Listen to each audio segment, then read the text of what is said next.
ವಿಧವೆಯ site ಅನ್ನೇ ಕಬಳಿಸಿದ್ರ DCM DKShi. ವಿಧವೆಯವರ site ಅನ್ನ ಲಪಟಾಯಿಸಿದ್ರ DK Shivakumar. Gun point ನಲ್ಲೇ ಸದಾಶಿವನಗರದಲ್ಲಿ ಡಿಕೆ ಇಂದ ಸೈಟ್ ಕಬ್ಜವಾಗಿದೆಯಂತೆ. ಡಿಕೆಶಿ ವಿರುದ್ಧ ಕೇಂದ್ರ ಸಚಿವ ಎಚ್ಡಿಕೆ ಗಂಭೀರ ಆರೋಪವೊಂದನ್ನ ಮಾಡಿದ್ದಾರೆ. ಕಂಡವರ ಆಸ್ತಿಯನ್ನ ಕಬ್ಜ ಮಾಡಿದಾರಂತೆ ಡಿಕೆ ಶಿವಕುಮಾರ್. ಎಂತಹ ಡಿಕೆಶಿ ನನ್ನ ಆಸ್ತಿ ಬಗ್ಗೆ ಮಾತನಾಡ್ತಾರೆ ಅಂತ ಆಕ್ರೋಶವನ್ನ ಹೊರಗಾಕಿದ್ದಾರೆ. ಸದಾಶಿವನಗರದಲ್ಲಿ 5 ವಿಧವಾ ತಾಯಂದಿರ ಬಳಿ ನಿವೇಶನವನ್ನ ಪಡೆದಾರಂತೆ. ನಿವೇಶನಗಳ ಸೇಲ್ ಅಗ್ರಿಮೆಂಟ್ ಅನ್ನ ಮಾಡ್ಕೊಳ್ತಾರೆ. ಆ ನಿವೇಶನಕ್ಕೆ ಸಂಪೂರ್ಣವಾಗಿ ಹಣವನ್ನ ಕೊಟ್ಟಿಲ್ಲ ಅಂತ ಹೇಳ್ತಿದ್ದಾರೆ. ಇನ್ನು ಡಿಕೆ ಶಿವಕುಮಾರ್ ಮಂತ್ರಿ ಆದ ಮೇಲೆ ರಾತ್ರೋರಾತ್ರಿ ಬೆದರಿಕೆಯನ್ನ ಇಡ್ತಾರಂತೆ. ಕರೆಸಿ ಬೆದರಿಸಿ ಸೇಲ್ ಅಗ್ರಿಮೆಂಟ್ ಗೆ ಸಹಿಯನ್ನ ಹಾಕ್ಸ್ಕೊಂಡಿದ್ದಾರಂತೆ.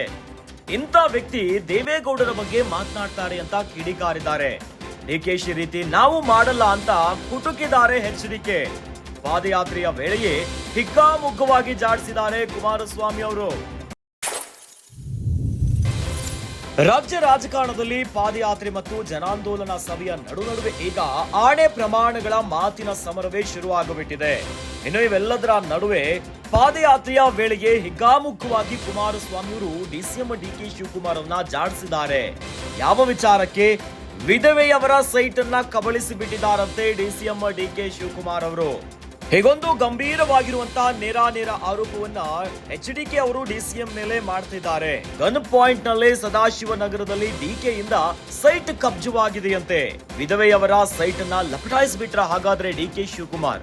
ಇಂಥದ್ದೊಂದು ಈಗ ಪ್ರಶ್ನೆ ಮೂಡ್ತಾ ಇದೆ. ಡಿಕೆಶಿ ವಿರುದ್ಧ ಕೇಂದ್ರ ಸಚಿವ ಎಚ್ಡಿಕೆ ಗಂಭೀರ ಆರೋಪವನ್ನ ಮಾಡಿದ್ದಾರೆ. ಕಂಡವರ ಆಸ್ತಿಯನ್ನ ಕಬ್ಜ ಮಾಡಿದಾರಂತೆ ಡಿಕೆ ಶಿವಕುಮಾರ್ ಅವರು. ಇಂಥ ಡಿಕೆಶಿ ನನ್ನ ಆಸ್ತಿ ಬಗ್ಗೆ ಮಾತನಾಡ್ತಾರೆ ಅಂತ ಆಕ್ರೋಶವನ್ನ ಹೊರಗಾಕಿದ್ದಾರೆ. ಬಹಳ ಪ್ರಮುಖವಾಗಿ ಗಮನಿಸಬೇಕಾಗಿರೋದು, ಸದಾಶಿವನಗರದಲ್ಲಿ 5 ವಿಧವಾ ತಾಯಂದಿರ ಬಳಿ ನಿವೇಶನವನ್ನ ಕಬ್ಜಾ ಮಾಡಿದಾರಂತೆ. ನಿವೇಶನಗಳ ಸೇಲ್ ಅಗ್ರಿಮೆಂಟ್ ಮಾಡ್ಕೊಳ್ತಾರಂತೆ. ಆ ನಿವೇಶನಕ್ಕೆ ಸಂಪೂರ್ಣವಾಗಿ ಹಣವನ್ನ ಕೊಟ್ಟಿಲ್ಲ. ಇನ್ನು ಯಾವಾಗ ಡಿಸಿಎಂ ಡಿಕೆ ಶಿವಕುಮಾರ್ ಮಂತ್ರಿ ಆಗ್ತಾರೆ, ಅದಾದ್ಮೇಲೆ ರಾತ್ರೋರಾತ್ರಿಯಾಗಿ ಬೆದರಿಕೆಯನ್ನ ಇಡ್ತಾರಂತೆ. ಇನ್ನು ಕರೆಸಿ ಬೆದರಿಸಿ ಸೇಲ್ ಅಗ್ರಿಮೆಂಟ್ ಗೆ ಸಹಿಯನ್ನ ಹಾಕುತ್ತಾರೆ ಗನ್ ಪಾಯಿಂಟ್ ಅಲ್ಲಿ. ಇಂಥ ವ್ಯಕ್ತಿ ದೇವೇಗೌಡರ ಬಗ್ಗೆ ಮಾತನಾಡ್ತಾರೆ ಅಂತ ಗುಡುಗು ಬಿಟ್ಟಿದ್ದಾರೆ. ಡಿಕೆಶಿ ರೀತಿಯಾಗಿ ನಾವು ಮಾಡಲ್ಲ ಅಂತ ಕುಟುಕಿದ್ದಾರೆ ಎಚ್ಡಿಕೆ. ಪಾದಯಾತ್ರೆಯ ವೇಳೆಯೇ ಹೆಗ್ಗಾಮುಗ್ಗವಾಗಿ ಜಾಡಿಸಿದ್ದಾರೆ ಕುಮಾರಸ್ವಾಮಿ ಅವರು.